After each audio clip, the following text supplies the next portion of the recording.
Fan machine है sir. मीलों दूर आप अपने दोस्त के साथ बात कर सकते हैं। टेलीफोन मशीन है सर।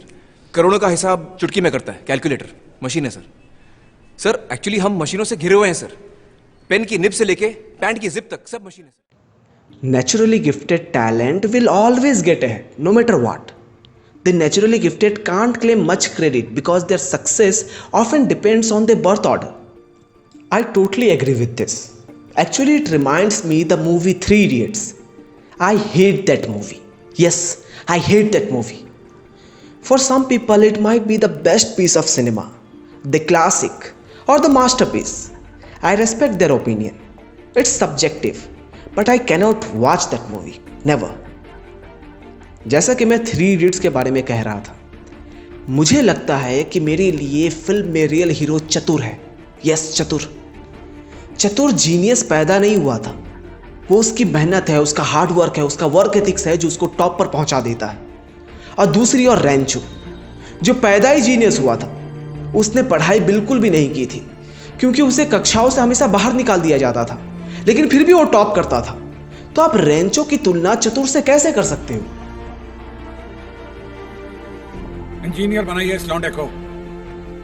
रणछोड़ दास चाचड़ के नाम की डिग्री वहां उस दीवार पर चाहिए मुझे। इस फिल्म ने सभी विद्यार्थियों को एक गलत संदेश दिया है कि उन्हीं बच्चों को साइंस लेना चाहिए जो पैदा ही जीनियस हुए।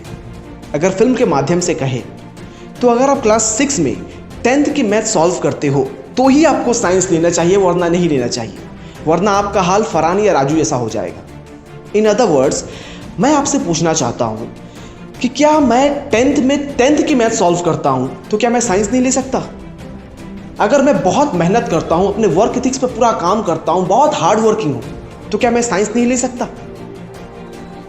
जीनियस तो हमेशा टॉप करेंगे, लेकिन हार्ड वर्किंग लोगों का क्या?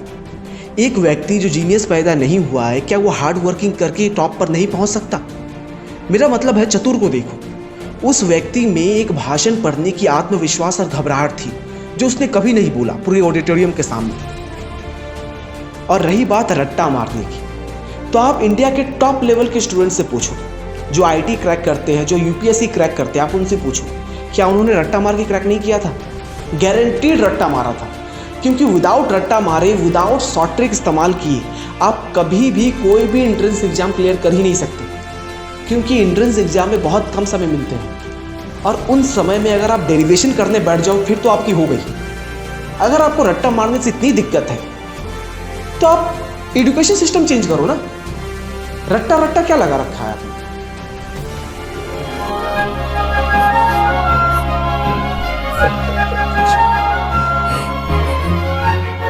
जा बेटे, अपनी जिंदगी जी।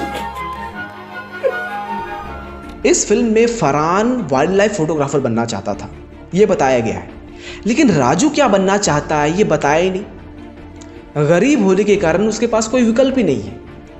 फरहान को इंजीनियरिंग की पढ़ाई करनी थी, हालांकि वो स्वाभाविक रूप से जीनियस पैदा नहीं हुआ था, वो असफल रहे।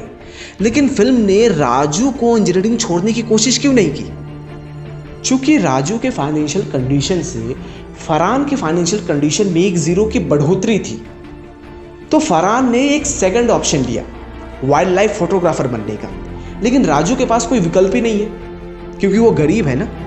ये फिल्म हमें ये संदेश देती है कि अगर आप अमीर हो तो आप अपने लाइफ में सेकंड ऑप्शन रख सकते हो कि मुझे पढ़ाई छोड़ के नौकरी करनी या फिर ये करके वो करनी है। लेकिन अगर आप गरीब हो तो आपके पास कोई सेकंड ऑप्शन है ही नहीं। आप जो कर रहे हैं उसी में खुश रहो। ये सभी चीज़ें जो लोग कहते हैं कि अपनी नौकरी छोड़ दे और कुछ और कर, केवल तभी किया जा सकता है जब आप अमीर हो।